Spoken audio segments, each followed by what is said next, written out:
¿Qué tal, amigos y amigas? Continuamos aquí en Democracia en Ecuador conociendo a los precandidatos presidenciales, sus propuestas, cómo y en cuánto tiempo también piensan cumplirlas. Hoy nos acompaña Carlos Rabascal, él es ingeniero comercial de profesión, aunque también se ha desempeñado como comunicador. De seguro algunos lo recuerdan por su trabajo periodístico. En el 2021 él fue el binomio de Revolución Ciudadana y hoy busca ser presidente por Izquierda Democrática. Señor Rabascal, ¿cómo se encuentra? Bienvenido a los medios comunitarios de Corape, qué gusto tenerlo en este espacio.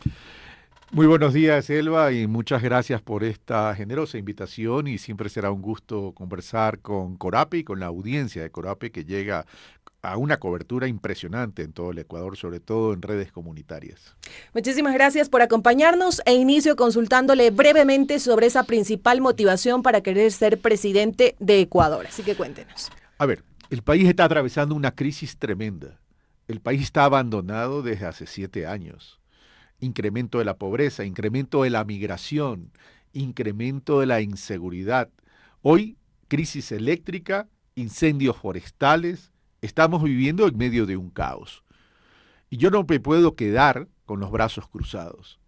Y nosotros en la Izquierda Democrática nos hemos propuesto un objetivo fundamental: sacar al Ecuador de la crisis. Y sacar al Ecuador de la crisis no solo es un objetivo, es una responsabilidad. Pero en esta responsabilidad estamos incluidos todos: el sector público, el Estado a través del gobierno central, los gobiernos autónomos descentralizados, la sociedad civil y todos los actores de la democracia ecuatoriana.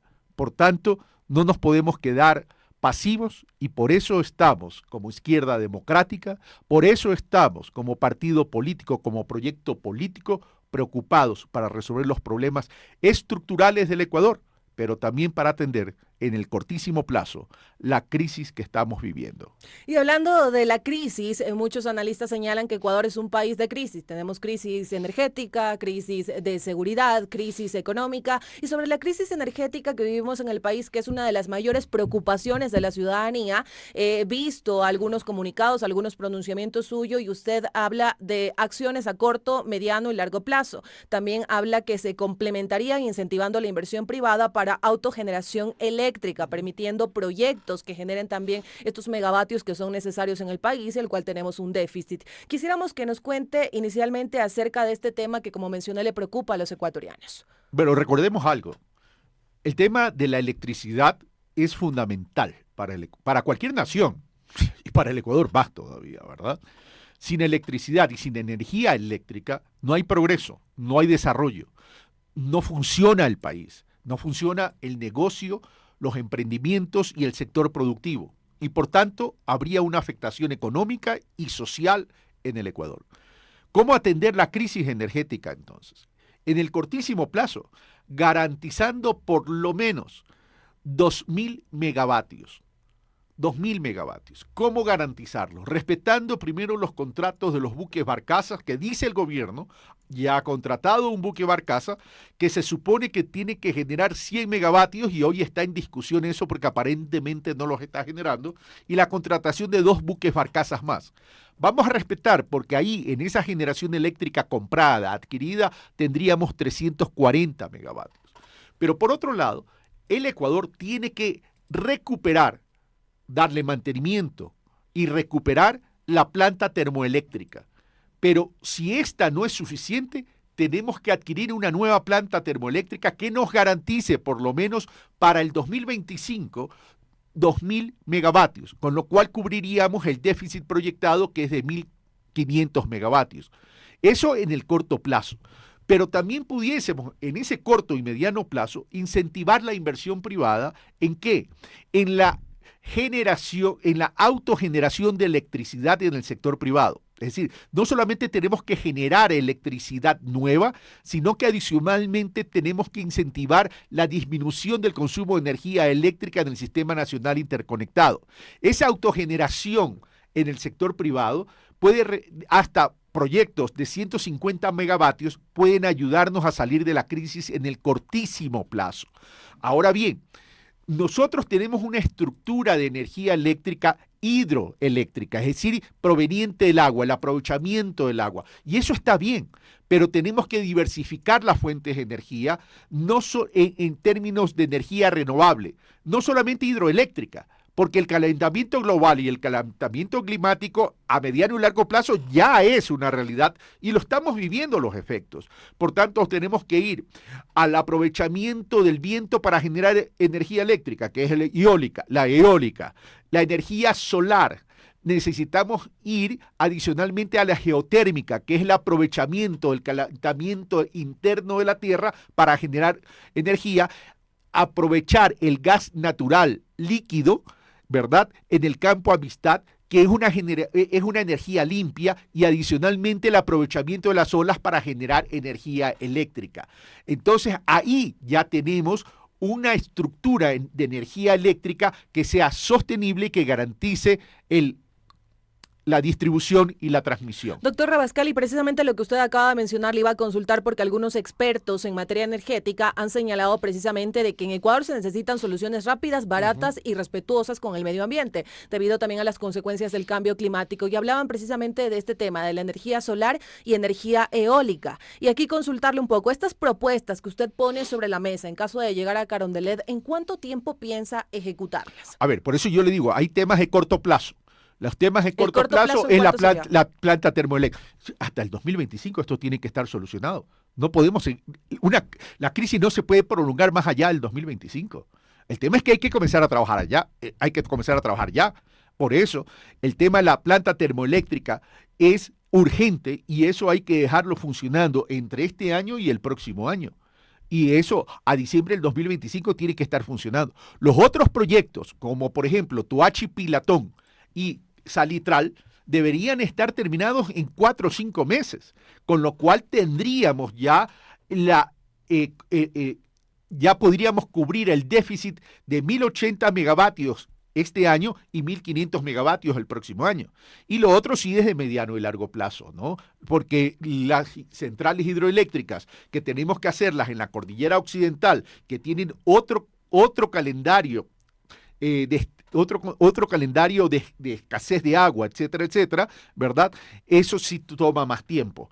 Igual que los proyectos eólicos, igual que los proyectos solares, pero lo fundamental es que lo comencemos a hacer y que demos mantenimiento todos los años a la estructura eléctrica. Por ejemplo, en el tema de energía solar. El tema de la energía solar es tremendamente importante porque eso pudiésemos activar una política pública para que la energía solar en todas las urbanizaciones residenciales ya se utilice energía solar, ¿verdad? Mediante una política pública, mediante normativa, en articulación con los municipios.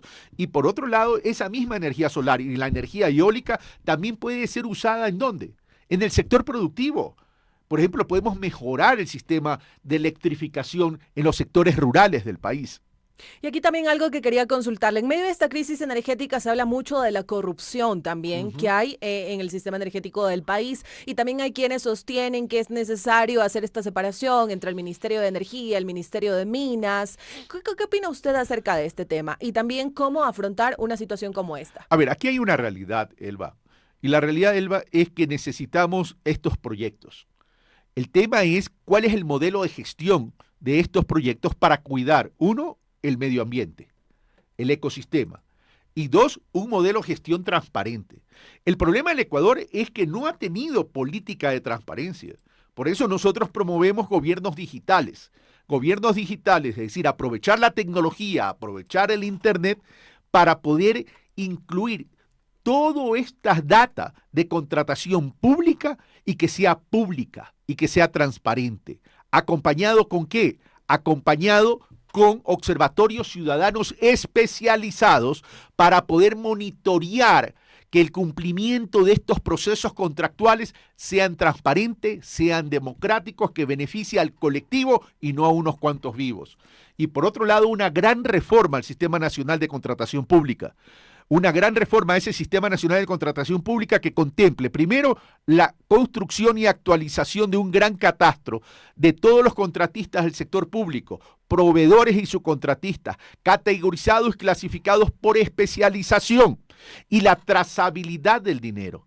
Es decir, todos los contratos de obra, por ejemplo, tienen rubros unitarios y tienen rubros y precios unitarios relacionados a cada uno de los rubros, ¿verdad? Entonces, ¿qué tenemos que hacer? Articular con el sistema financiero nacional, con el sistema de la economía social y solidaria, con la superintendencia de compañías, con el SRI, con la UAFE, para poder hacer el monitoreo y el seguimiento de esos dineros en la contratación pública. Vamos a saber entonces en qué se lo utilizan, porque si se está transfiriendo dinero, aquello que no está relacionado con los rubros que están en el contrato, significa que pudiese haber acciones irregulares.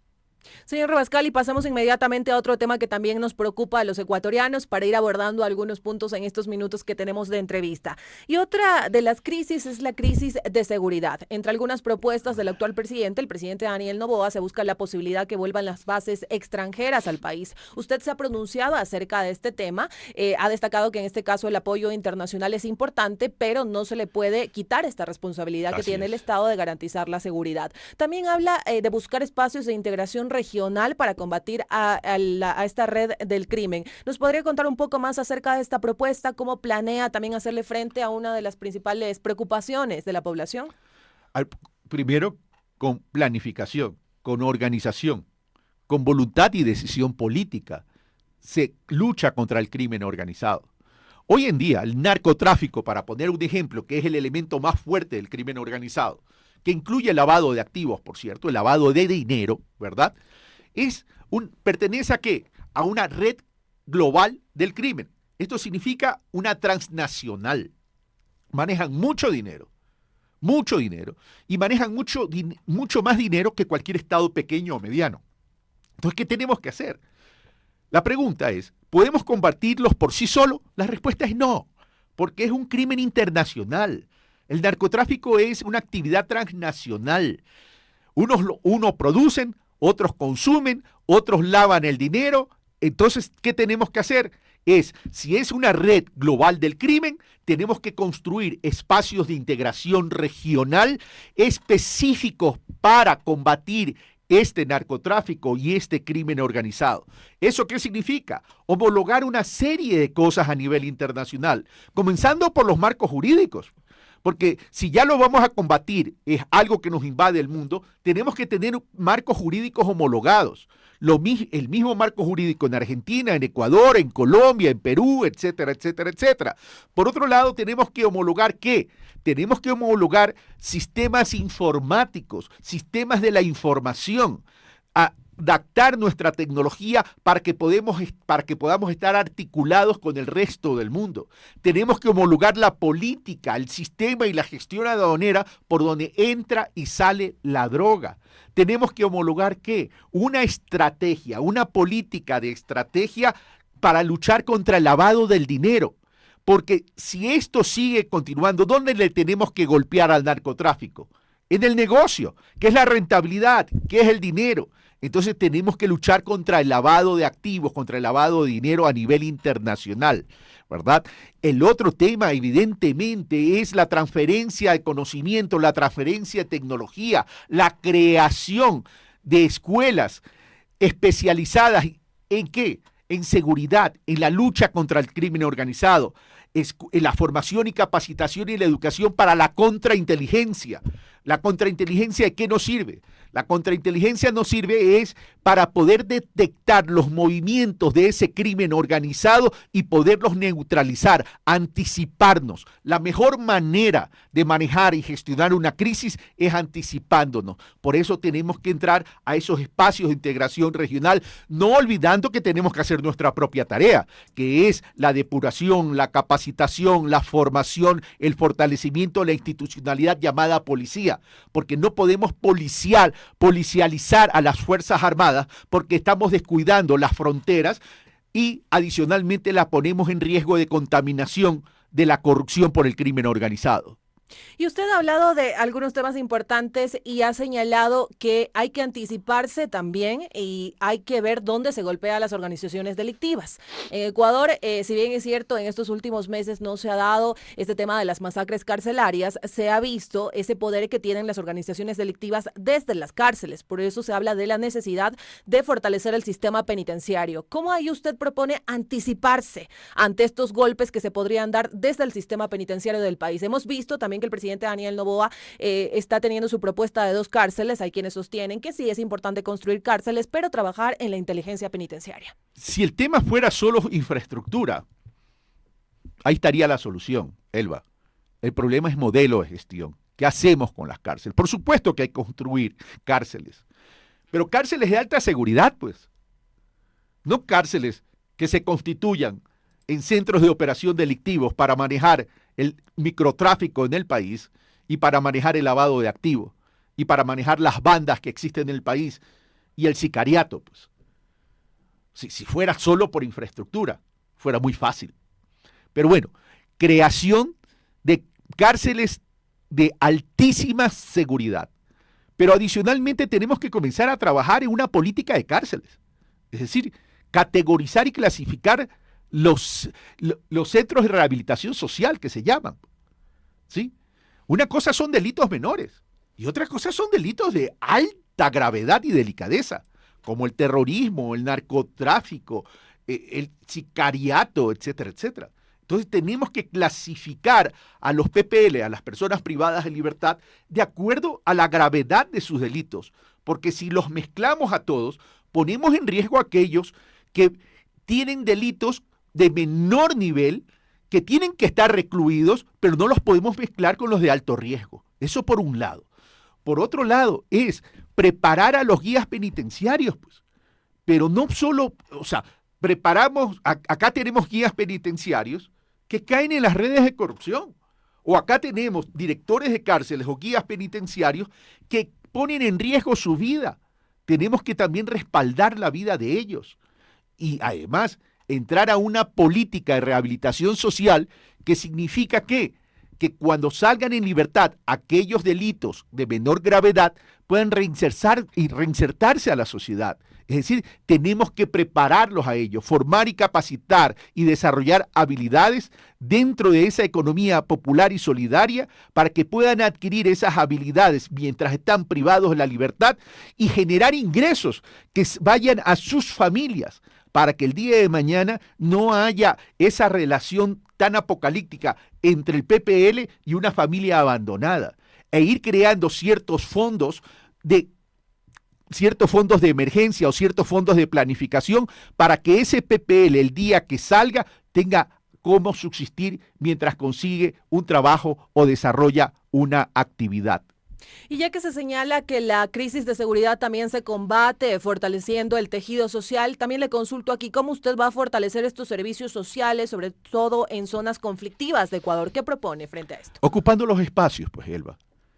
Esto es como la ley de la física. Si hay espacios vacíos, alguien los va ocupando. ¿Qué quiero decir? Si esos espacios conflictivos no los ocupa el Estado, entonces lo va a ocupar el crimen organizado.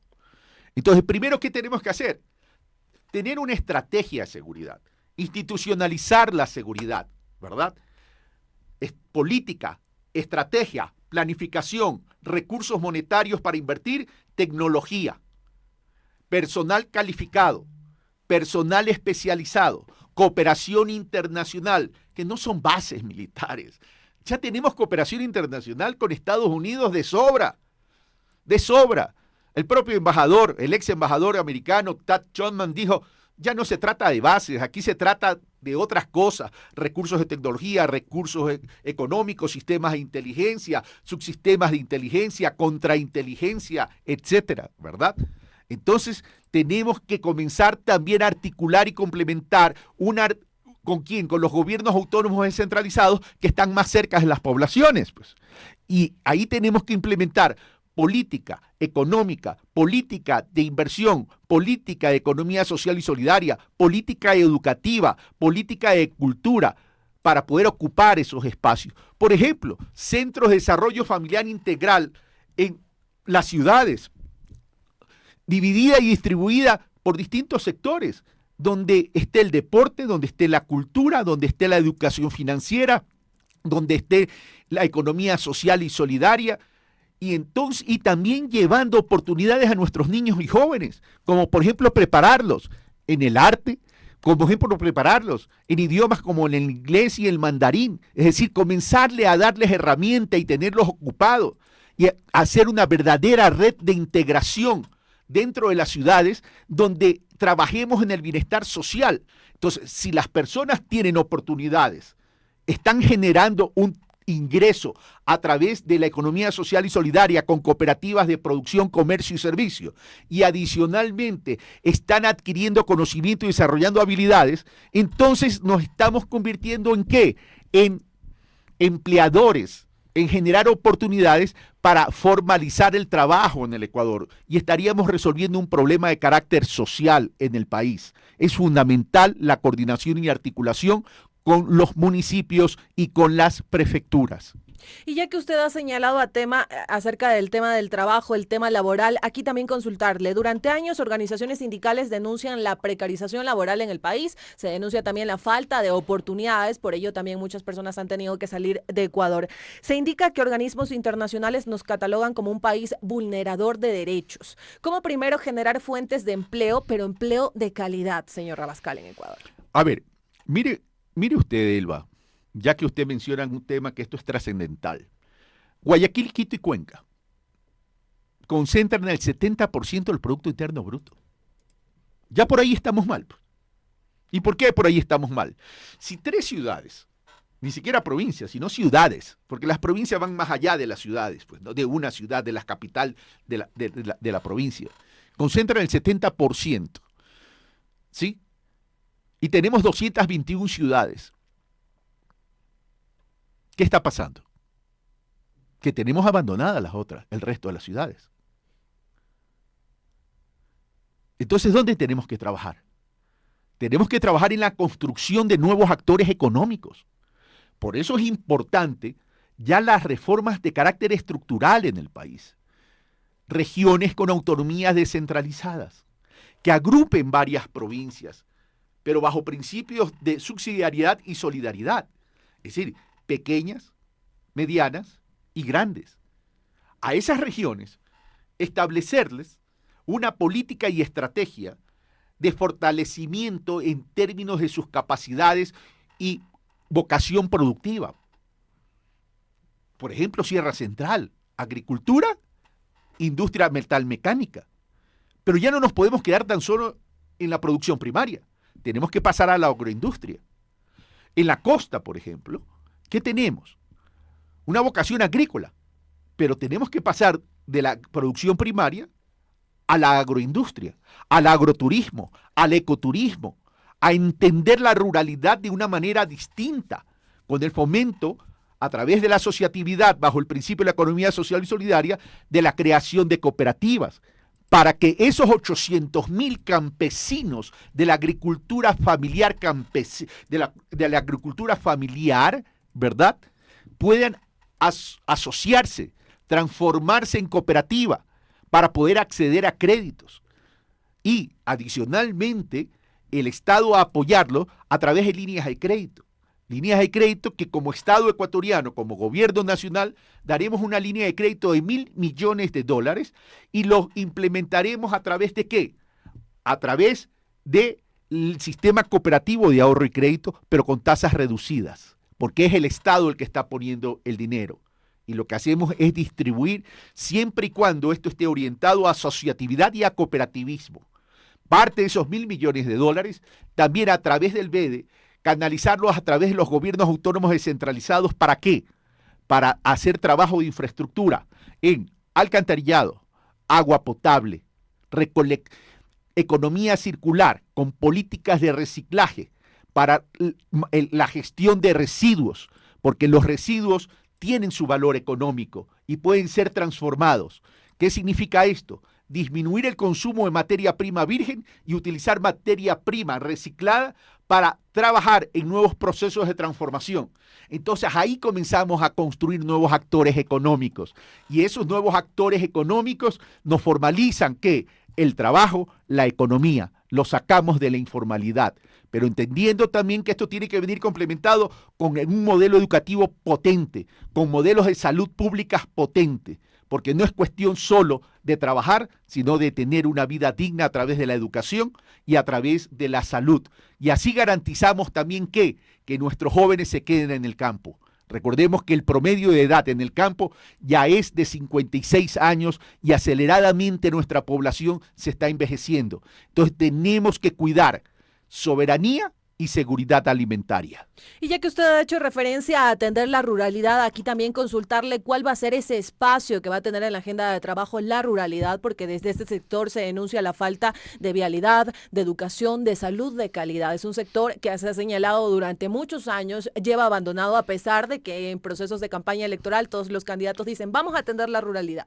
La ruralidad no solamente es agricultura, la ruralidad es agroturismo, es ecoturismo, es agroindustria, es educación, es salud, es desarrollo de las ciudades rurales también, ¿sí?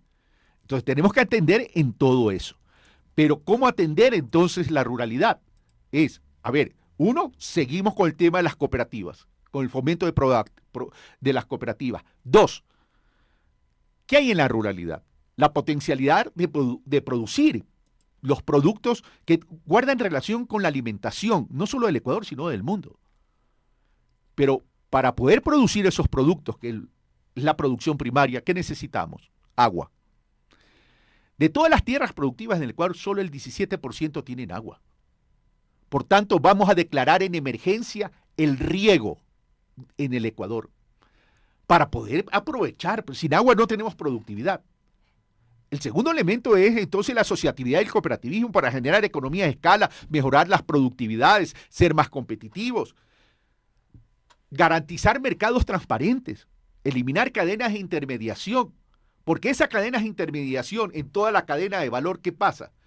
Que el productor, aquella familia de la agricultura campesina familiar, es la que menos recibe, pues, porque viene el goteo de arriba y casi no le llega, pues. Entonces, ¿por qué no hacer que el propio pequeño productor asociado en cooperativa sea productor, distribuidor y comercializador? Entonces, ahí sí es una cadena de intermediación transparente. Recuperar la unidad nacional de la famosa UNA para retirar sobreproducción y de esa manera proteger precio. Pero en paralelo, ¿trabajar en qué? En la agroindustria, para que esas propias cooperativas de propiedad de los pequeños productores sean los que manejen esas agroindustrias. Entonces tendremos acompañamiento, asistencia técnica permanente y adicionalmente toda la infraestructura vial, pues. Uno,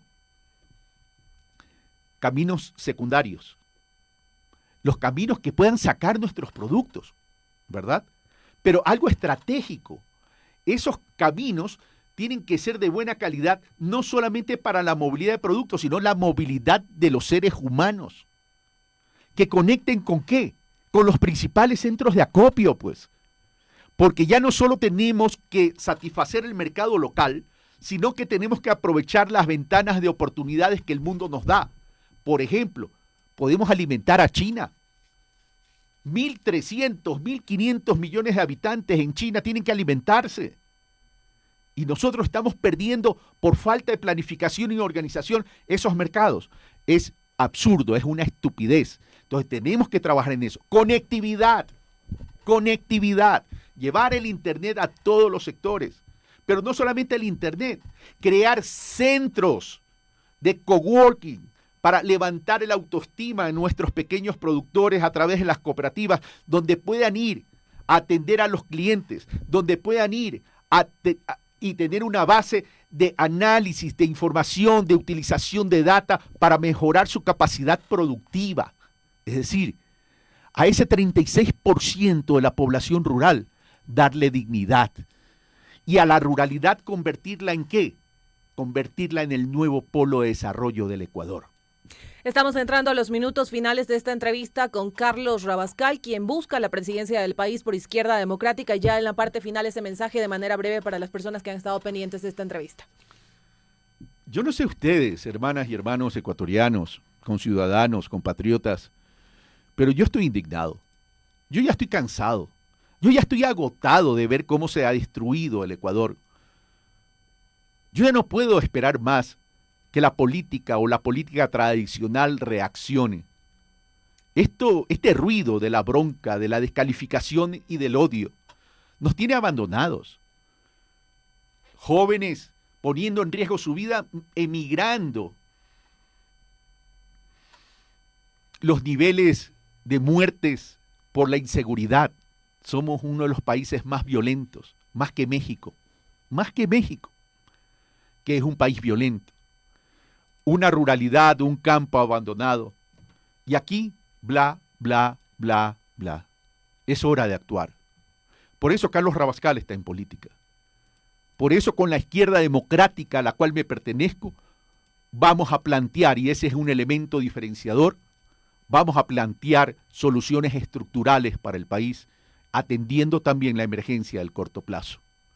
Nosotros queremos un país digno, un país solidario, un país inclusivo, un país con justicia social y con libertad, un país donde no se tenga temor a perder la vida. Soy Carlos Rabascal, un fuerte abrazo. Señor Rabascal, muchísimas gracias por acompañarnos. Amigos y amigas, concluimos esta entrevista. La invitación a que sigan en sintonía a la red informativa que hacemos con APE a nivel nacional.